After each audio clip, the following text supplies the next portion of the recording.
How are people using digital sculpting and digital tools to make sculptures in 2025? Hey, I'm Gil with Firebird Bronze. We're a full-service metal casting foundry that makes sculpture art.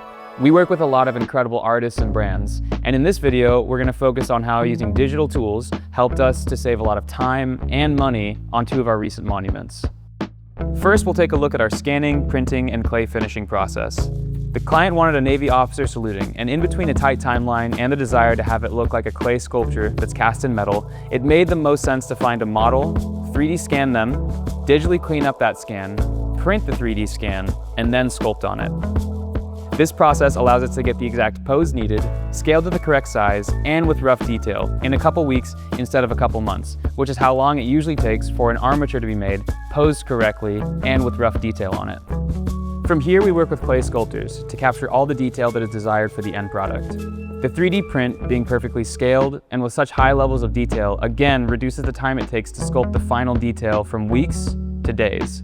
Another project that we used digital tools for was this fisherman. For the fisherman, we got as many references and notes as possible from the client to make sure that we understood exactly what they wanted. Then, we start with a digital ball of clay and we get to work. Along the way, we can send the file to clients for review as many times as needed to make sure the pose and the details are all in line with the client's end goal. One of the reasons we opt to digitally sculpt for projects like this is because we can zoom in on small parts of the sculpture and add in as much detail as we desire. And we can make edits to the sculpture's pose, like the tilt of its head, and its scale, like the size of its hands, in minutes as opposed to hours or days in clay.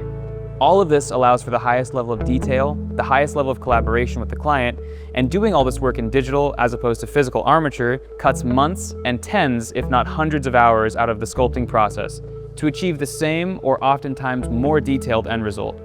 Once this piece is fully sculpted, it's sent to a high-resolution printer that requires no work between printing and preparing for metal casting. With both of these workflows, once modeling is finished, it goes through our regular metal casting process.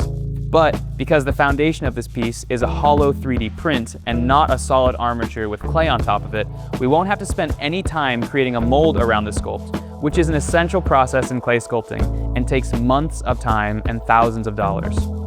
For metal casting, we use lost wax casting, then we clean the cast metal.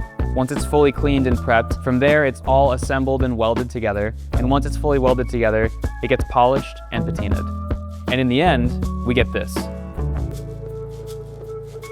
This video is only 3 minutes long, so it's really just the tip of the iceberg on how much money is saved, how much time is saved, and how much easier it is to collaborate with clients. But also, it's just the tip of the iceberg on all of the possibilities of what could be made using 3D scanning and digital sculpting.